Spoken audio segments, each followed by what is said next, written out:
Assalamualaikum warahmatullahi wabarakatuh. Perkenalkan, nama saya Anggita Sujiarti sebagai guru BK.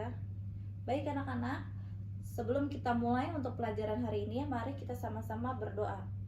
Berdoa menurut kepercayaan masing-masing. Berdoa dimulai.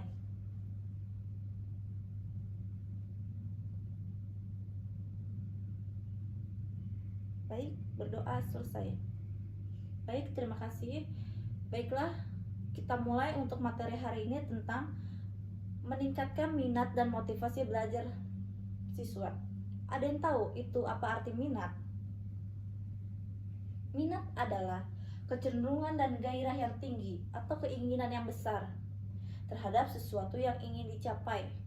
Sedangkan motivasi adalah penggerak pada diri siswa yang menimbulkan kegiatan belajar yang menjamin kelangsungan dari kegiatan belajar dan memberikan arah pada kegiatan belajar sehingga tujuan yang dihendaki oleh subjek belajar itu dapat dicapai. Cara guru menumbuhkan minat belajar pada siswa yaitu memberikan motivasi yang baik pada diri anak didik sehingga dia rela belajar tanpa adanya keterpaksaan. Dan apa itu yang kedua? Yang kedua yaitu memberikan kesempatan pada anak untuk belajar dengan lingkungan belajar yang kondusif dan kreatif. Yang selanjutnya yaitu dengan menggunakan berbagai macam teknik dan bentuk dalam belajar, mengajar individual anak didik agar anak dengan mudah memahami.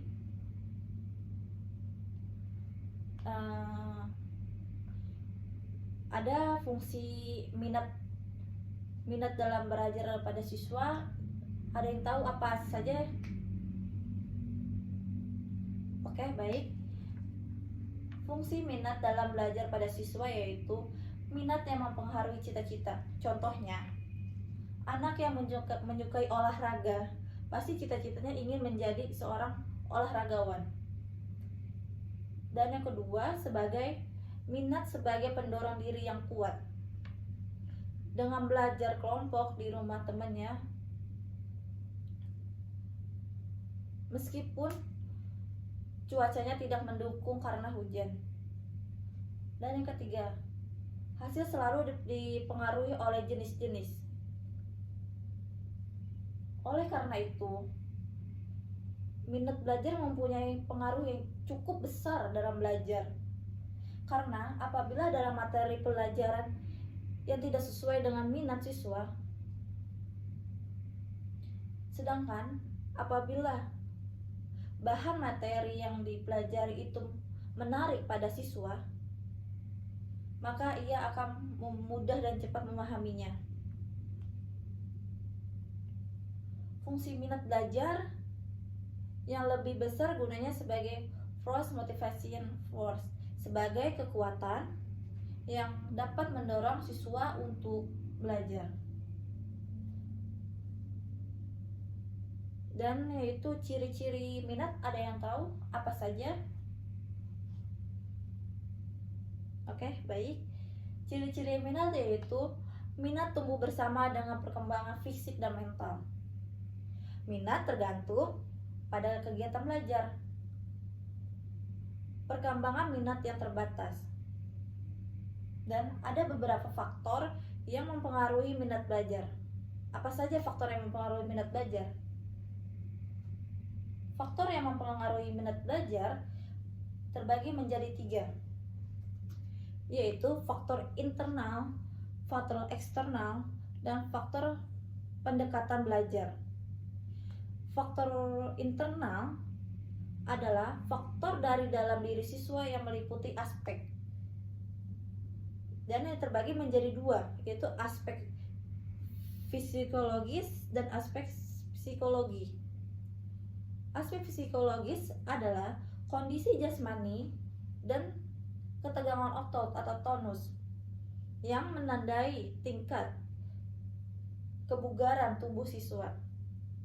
Dan aspek psikologis merupakan aspek dari dalam diri siswa yang terdiri dari inteligensi, bakat, sikap, dan minat.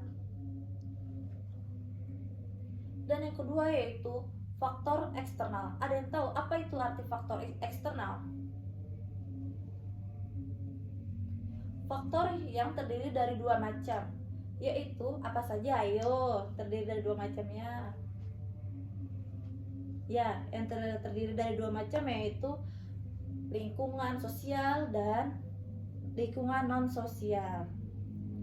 Lingkungan sosial seperti dari sekolah, keluarga, dan masyarakat. Dan untuk lingkungan non sosial itu seperti dari gedung sekolah dan letaknya. Dan yang ketiga yaitu faktor tindakan belajar. Apa sih faktor tindakan belajar itu? Ada yang paham? Oke, saya jelasin. Faktor pendekatan belajar adalah segala cara atau strategi yang digunakan siswa yang memungkinkan keefektifan proses pembelajaran materi tertentu.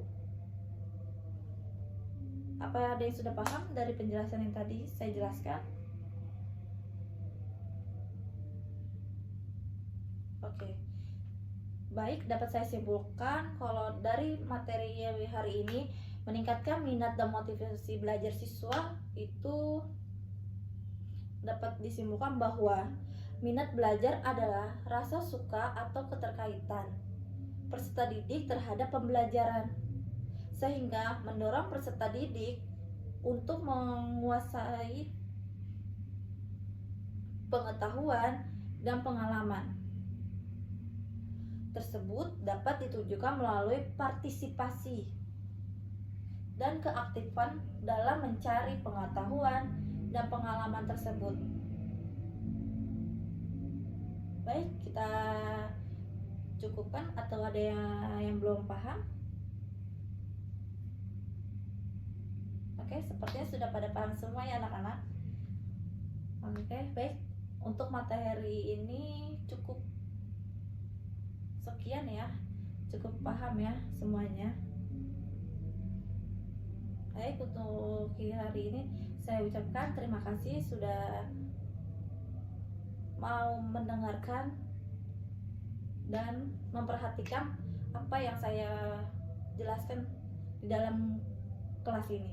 Sebelumnya saya mohon maaf apabila ada salah kata, ucapan, atau kekurangan. Mohon dimaafkan. Sebelum kita tutup, mari kita baca doa terlebih dahulu.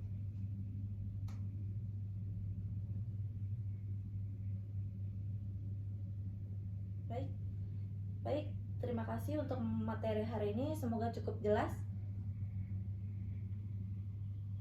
Semoga bermanfaat juga untuk anak-anak ya.